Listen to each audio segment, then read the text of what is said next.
Tiger Jairam Mahato सभा में देखने के लिए गिरिडीह बनियाडीह में प्रोग्राम था। इधर दिखाते हैं प्रोग्राम की भीड़ बहुत हो गया था। इसके जयराम महतो भी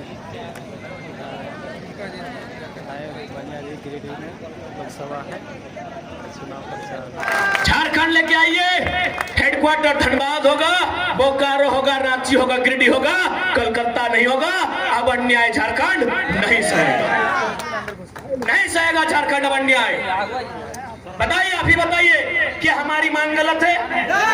8 यूनिट में 4 यूनिट झारखंड में, हेडक्वार्टर कलकत्ता में। लेकिन दुर्भाग्य देखिए, आज 23 साल के झारखंड में कोई सांसद ऐसा नहीं हुआ जो ये सवाल सदन में करे कि कोयला का हेडक्वार्टर अब कलकत्ता नहीं धनबाद होना चाहिए। कहे सबको हिस्सा जाता है, सबको हिस्सा जाता है। कोयले की काली कमाई में सबका हिस्सा जाता है, इसलिए आज तक किसी ने सवाल नहीं किया। और एक ताज्जुब की बात आपको बताएंगे, दामोदर वैली कॉर्पोरेशन, हिंदी में दामोदर घाटी निगम, उसकी परियोजना कहाँ है पता है? धनबाद नदी में दामोदर के किनारे, बोकारो में दामोदर नदी के किनारे, रामगढ़ में दामोदर नदी के किनारे, हजारीबाग, चतरा, लातेहार में दामोदर नदी के किनारे। हेडक्वार्टर कलकत्ता में है। ये सवाल संसद में होगा। कितना अन्याय हुआ है झारखंड के साथ। यदि हम उस दास्ता को कहने लगे तो ये सूर्यास्त होके उदय होगा, अस्त होगा, फिर उदय होगा, लेकिन हमारी दास्ता कम नहीं होगी। आज इतना जुल्म केवल और केवल झारखंड में हुआ है। इसीलिए किसी ने कहा कि हमार पानी हमार पसीना, कि हमार पानी हमार पसीना, और बिजली जले तो शेख हसीना। हमें एक बात कहेंगे, हमें बांग्लादेश की प्रधानमंत्री शेख हसीना से आपत्ति है। बाकी हमारे फरजान भाई हैं, इनकी भी फुआ शेख फातिमा है, उन बिजली चलाए, हमें आपत्ति नहीं है। हाँ, हम कहना चाहेंगे हमारे फरजान भाई हैं, आदे शेख साहिद भी आए हैं, सानिया बहन भी आई है, और रिजवान ऑलरेडी है, और हमारे रोकी शेख भी हैं। तो उनकी भी फुफी जान का नाम शेख फातिमा है, वो बिजली जलाए, हमें आपत्ति नहीं है। हमें ये आपत्ति है कि पानी हमारा, पसीना हमारा, बांग्लादेश की प्रधानमंत्री क्यों जलाएगा? तो सरकार बनाएगा वहां। ये बात की आपत्ति है। बाकी हमारे फरजान भाई हैं, इनकी भी फुफी जान का नाम शेख फातिमा है, वो जलाए, हमें कोई आपत्ति नहीं।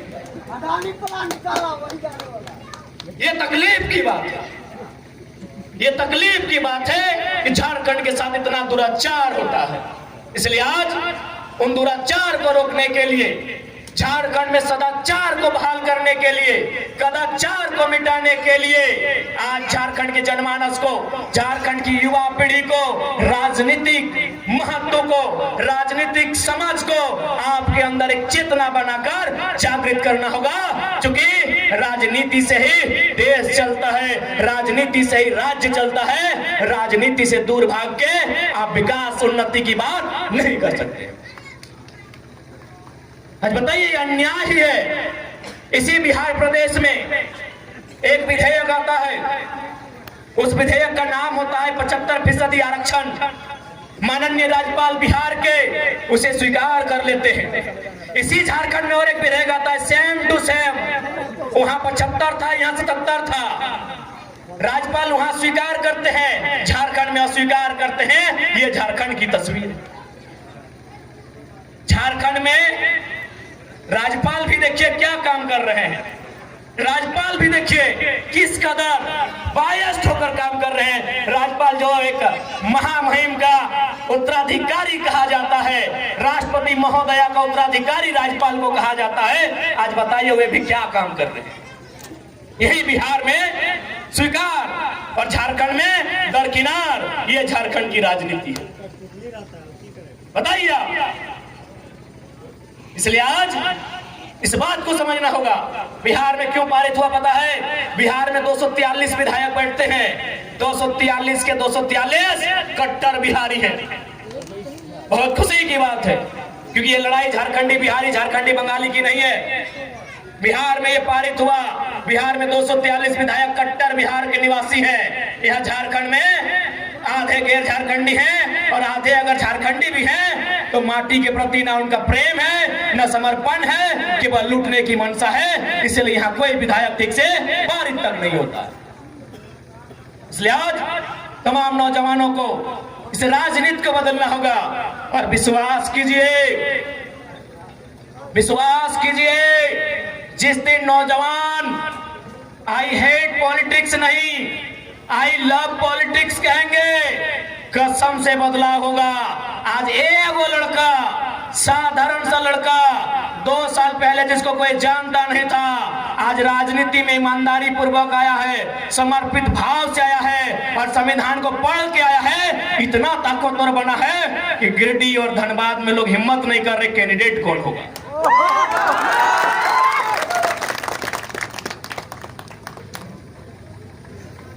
आज हिम्मत नहीं कर पा रहे गिरिडीह और धनबाद का कैंडिडेट कौन होगा।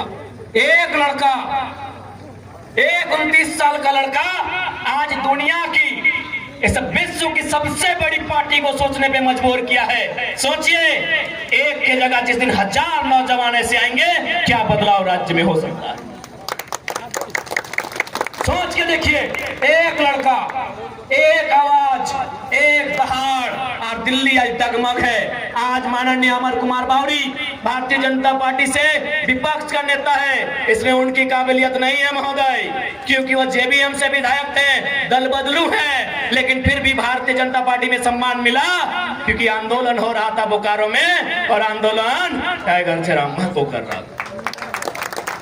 यही मांडू के विधायक माननीय श्री जयप्रकाश भाई पटेल आज विपक्ष के सचेतक बने हैं, ये भी दल बदलू है, झारखंड मुक्ति मोर्चा से बीजेपी में गए हैं। ये सम्मान उनकी योग्यता पे नहीं मिला है। देखा कि कौन लड़का है, नारे एक हरवा के लग रहे जात भया लगो, चलिए एक ऊपर उठाइए, एक को ऊपर उठाइए, अगला को दबाना है। तो ये 2 साल का रिपोर्ट कार्ड है आपके सामने। एक महोदय गए रामगढ़ से सांसद राज्यसभा, बुढ़ारी उम्र में गए हैं। क्यों? क्योंकि बिहार के माननीय नीतीश कुमार ने भी देखा कि आंदोलन करने वाले लोग कौन हैं, राज्यसभा भेजने का था।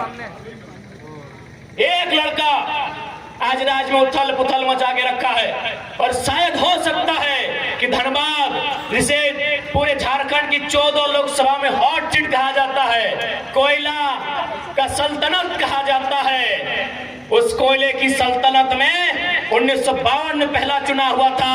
शायद 2024 में उम्मीद है पहली बार कोई खतियानी बेटा को नेशनल पार्टी शायद टिकट दे दे। ये उसकी योग्यता नहीं होगी, ये एक लड़के की धाकड़ आवाज का परिणाम है, एक लड़के की आवाज का परिणाम है।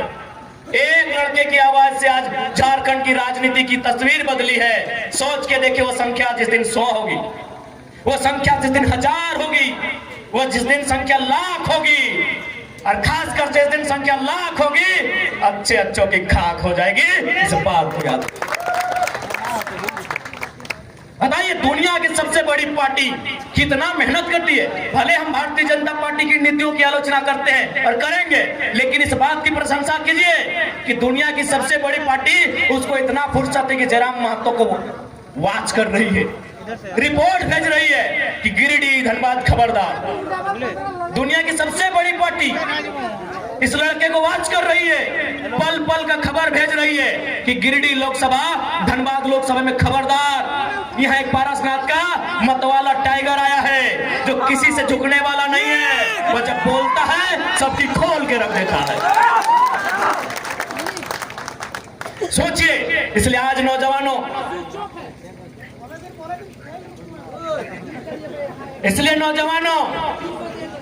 मैं आपसे आग्रह करूंगा, राजनीति को समझिए। इसलिए आप लोग राजनीति को समझिए, राजनीति को नहीं समझेंगे तो हमारा हाल क्या होगा। बहाली आप देखे ना, जनरल कोटा में 61 बहाली था, 61 बहाली था ना, जनरल कोटा में शिक्षकों की थे ना, जेई, सॉरी माफ करिएगा, जेई में 61 बहाली था। आपको जानकारी होना चाहिए, 39 यूपी बिहार राजस्थान के लोग ले गए। आप आपके हिस्से में 22 आया और कसम से बोलते हैं उस 22 में भी बहुत सारा बिहार का लोग झारखंडी बना है। अरे ये तो मालूम हुआ कि अभी उसका मूल पता क्या है। बताइए आपके हिस्से में क्या आ रहा है,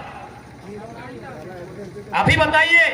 पढ़ने लिखने वाले नौजवान, गिरिडीह, हजारीबाग, धनबाद पढ़ा लिखा क्षेत्र है, पढ़ाई लिखाई में कोई कमी नहीं है, लेकिन देखिए आपके हिस्से को कहां बेचा जा रहा है। हम वोट बेचते हैं, वो हमारी नौकरियों को बेचते हैं। 27 लाख में पेपर लीक हुआ, मालूम होगा आपको। सीजीएल की परीक्षा आप भी दिए थे, नौजवान यहाँ बैठे हैं। यहाँ मुझे लगता है दर्जनों नौजवान हैं जो सीजीएल की परीक्षा में बैठे हैं। बताइए कितना अन्याय इस राज्य के साथ होता है।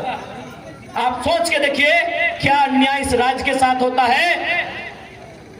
आइए से बैठिए। और हमारे बहुत सारे अतिथिगण आए हैं, रामगढ़ से, बगोदर से, मनोज दा भी आए हैं, रवि जी भी आए हैं। आप लोग मंचासीन होंगे तो सोच के देखिए क्या व्यथा है झारखंड। चूंकि मेरी आवाज इस ग्राउंड के अलावे चारों ओर जा रही है, वहां शायद अन्य राज्यों के लोग रहते हैं, खासकर बिहार बंगाल के लोग जरूर रहते हैं, उत्तर प्रदेश उड़ीसा के लोग भी रहते हैं। मैं स्पष्ट कहना चाहूंगा, बिहार को हम बड़ा भाई मानते हैं, बंगाल भी हमारा बड़ा भाई है, उड़ीसा भी हमारा बड़ा भाई है। 1912 में बिहार अलग हुआ, 1936 में उड़ीसा अलग हुआ, 2000 में झारखंड अलग हुआ। भैया जब 1912 में बिहार अलग हुआ, बंगाल वालों ने आज तक बिहार में एक भी डाका नहीं डाला है। क्या आपके पास एक भी इतिहास है कि जब बंगाल प्रेसिडेंसी से सन 1912 में बिहार अलग हुआ, उसके बाद बंगाल के किसी मूल निवासी ने बिहार में कोई दखल अंदाजी किया हो? क्या आपके पास डाटा है? एक भी डाटा है? नहीं है, क्योंकि बंगाल ने बिहार को भाई मान के अपना हिस्सा अलग कर दिया। ठीक फिर बिहार से 1936 में उड़ीसा अलग हुआ। क्या बिहार के लोगों ने उड़ीसा में दखल अंदाजी किया है? नहीं किया है। लेकिन जैसे ही झारखंड अलग हुआ, सब लोग यहाँ टांग गड़ा के बैठे हैं। ये दुर्भाग्य का बात है। हम स्वीकार करते हैं कि बंगाल हमारा बड़ा भाई, बिहार हमारा मंझिला भाई, उड़ीसा हमारा समझिला भाई और झारखंड छोटा भाई। बंगाल के पास 88,752 वर्ग किलोमीटर की धरती है, बिहार के पास 94,163 वर्ग किलोमीटर की धरती है, उड़ीसा के पास 1,55,707 वर्ग किलोमीटर की धरती है और झारखंड के पास सबसे कम 79,714 वर्ग किलोमीटर की धरती है। भैया जब हम आपकी जमीन पे नजर नहीं गड़ाते हैं, आपको कोई अधिकार नहीं है हमारे जमीनों पर, हमारे रोजगार पर नजर गड़ाने का। एक छोटा भाई आपको संदेश देता है। अरे भाई बिहार के लोग बंगाल में भी है, उड़ीसा में भी है, वहां कभी नहीं बोले भोजपुरी लागू कीजिए, झारखंड नहीं चाहिए। 15 लाख है बंगाल में बिहार के लोग, उड़ीसा में भी 6-7 लाख है, लेकिन कभी नहीं बोला उनको झारखंड ही चाहिए। ठीक उसी प्रकार बंगाल के लोग उड़ीसा में हैं, लेकिन कभी नहीं बोला कि बंगला की भाषा उड़ीसा में लागू की जाए। इन्हें सबको केवल झारखंड चाहिए, लूटने के लिए, खसोटने के लिए, चबाने के लिए झारखंड चाहिए। यह अन्याय केवल हमारे साथ होगा। आज बड़ा दुर्भाग्य का विषय है कि झारखंड की व्यथा पर कोई बात नहीं करता है। आज सुनने में आया माननीय मुख्यमंत्री जो पूर्व में उनकी अर्धांगिनी भावुक होकर रो रही थी। एक स्त्री की रोने पर हम लोग कटाक्ष नहीं करेंगे, उनकी रोना को हम लोग भी समझते हैं, क्योंकि हम भी एक शहीद पिता की संतान है। और मेरी माता उस समय मात्र 28 वर्ष की थी जब मेरे पिताजी का स्वर्गवास शहादत हुआ था। यानी एक स्त्री की व्यथा को मैंने देखा है, समझा है, लेकिन इस बात का तकलीफ है कि हमारी माननीय मुख्यमंत्री पूर्व उनकी अर्धांगिनी झारखंड के दुख दर्द पे नहीं, अपने निजी दुख दर्द पे रो रही थी। इस बात की तकलीफ है। अगर ठीक है, यदि आपके पतिदेव आज जेल चले गए, कल वापस आएंगे और शायद मुख्यमंत्री भी बनेंगे, लेकिन क्या आप उत्तर देंगे? क्योंकि आप उसी सरकार का अंग हैं, उसी उसी सरकार के अंग थे शहीद सुनील महतो, उनका मर्डर हुआ है। बताइए एनआईए जांच कब करेगी आपकी सरकार? अरे आपके पति जेल गए तो आपको तकलीफ हुई, हम उस तकलीफ में आपके साथ हैं, लेकिन बताइए उनका मर्डर हुआ है, आपकी पार्टी का है और आपके मुख्यमंत्री को फुर्सत नहीं मिलता है। 5 किलोमीटर तो मुख्यमंत्री का घर है, समाधि स्थल नहीं जा पाए। क्यों झारखंड सवाल नहीं करेगा? अगर रोना है तो रोने पर भी इंसाफ हो। यदि महोदया का रोना इसलिए कि उनके पति जेल में गए हैं, तो जो इस दुनिया में नहीं है उनकी आंसू का हिसाब कौन करेगा? शहीद सुनील महतो की पत्नी का जो विलाप है उसे शांत कौन करेगा? एनआईए जांच की अनुशंसा राज्य सरकार केंद्र को कब भेजेगी, उस इंतजार में है।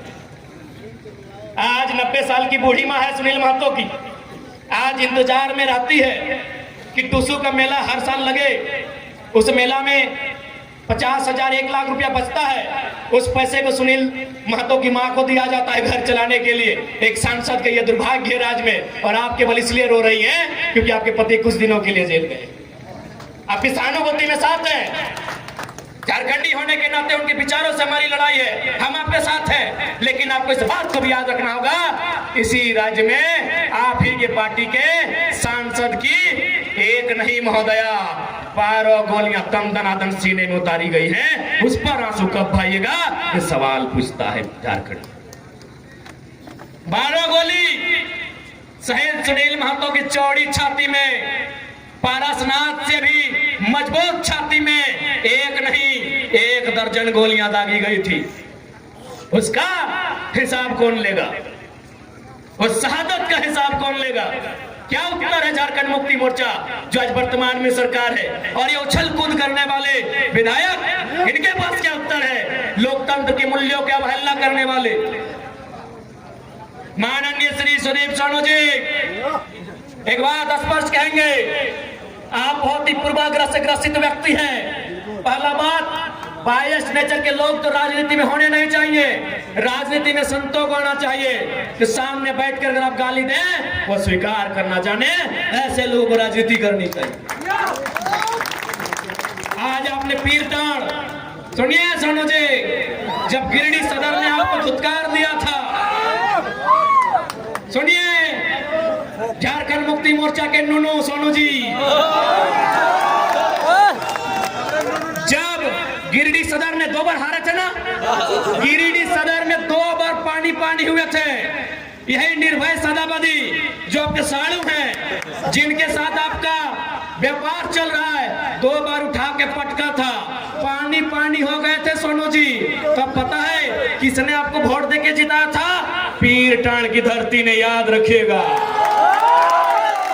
अरे आपको गिरिडीह ने पूछा भी नहीं था, सुनिए सोनू जी, गिरिडीह ने आपको पूछा नहीं, आपको छोछा बनाया था गिरिडीह ने, आपको पीर टाण ने प्यार दिया, दुलार दिया, और बदले में आपने क्या दिया? एफआईआर दिया है। नक्सली बनाने की धमकी देते हैं तो कसम से याद रखिएगा, मरना तो सबको है, पागल मत कीजिएगा ना। जिस दिन पगला गए ना,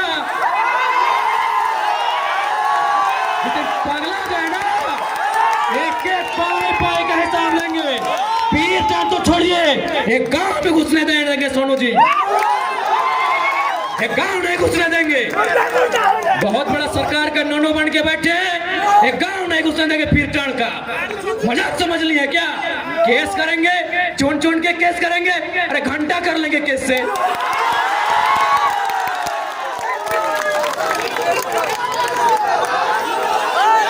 घंटा कीजिएगा केस करके, यहाँ सूरज मरेगा, चंदा मरेगा, पृथ्वी मरेगी, फिर 5 फीट का इंसान क्या है? आपरी अगर केस की धमकी हुई ना सोनू जी, माननीय श्री विधायक जी, कसम से केस हमारा थाना में होगा, लेकिन बाकी सुन लीजिए, आपके सर का केस नहीं रहेगा। केस करने की धमकी देते हैं, सरकार के गोद में बैठे हैं। अरे कितनों गोद में बैठिए, सरकार आपको दलाली ही करवाएगी, मंत्री तो बसंत सोरेन को ही बनाएंगे। श्री सुदीप कुमार सोनू जी, आदरणीय बड़े भाई, बिल्कुल बड़ा भाई है आप, ये जो दलाली कर रहे, चमचाई कर रहे सरकार की, कुछ भी कर लीजिए, घंटा मुड़िया पटक दीजिए, ढेके साज दे, ढेकिया मुड़ी साज दी ना रे सोनू दा, आवे विधायक के आवे मंत्री बन लोग के पता हो बसंत सोरेन, कल सीता सोरेन, परसों कल्पना सोरेन, और बाद ओकर बेटियन बन तो, लेकिन तोरा ना पूछ तो ले केस करते हैं। केस क्या करते हैं जी? पुलिस आपका, प्रशासन आपका, गोली मरवा दीजिए। केस क्या करते हैं? आप तो राजा है ना, सरकार आपकी है, केस क्या करते हैं? गोली मरवा दीजिए। बायस नेचर के आदमी कहीं के, मन पापा सब कहीं के, लोकतंत्र के बात करते हैं नहीं, बेशरम सब कहीं के। और सबसे दुर्भाग्य की बात है कि आप गठबंधन के हिस्सा लगे, और गठबंधन के सबसे बड़ा नेता पंडित नेहरू के पढ़ल लिखे, और बात करते लोकतंत्र के। अरे नाय पढ़वे ले, आओ क्लास देवो, आओ क्लास देवो, आओ क्लास देवो। लोकतंत्र के बात करते, सवाल कहा नहीं करते? सबसे ज्यादा वोट फिर टर्न दल हो, सबसे ज्यादा वोट फिर टर्न दल हो परसेंटेज में। सवाल करते तो पेट में दर्द भई गेलो, तखन की लगे घोर घोर भोटवा मांगे, भोटवा लिए मजा लगलो। अभी सवाल करो तो सजा लगलो, भोटवा लिए मजा लगलो। तखन गिरिडीह लोग के लात मारला थीन, दौड़ के गेलो फिर टर्न, की गेलो बोका लोग बोने रहे वाला दे भोटवा, भोटवा दी मजा लग गेलो। विधायक बन गए बड़का हिया, लोकतंत्र के बात करे वाला, आलोचना से शक्ति नहीं, सुने के शक्ति नहीं, केस करबे एगो का गोटे पीरियड टर्न के केस कर दे।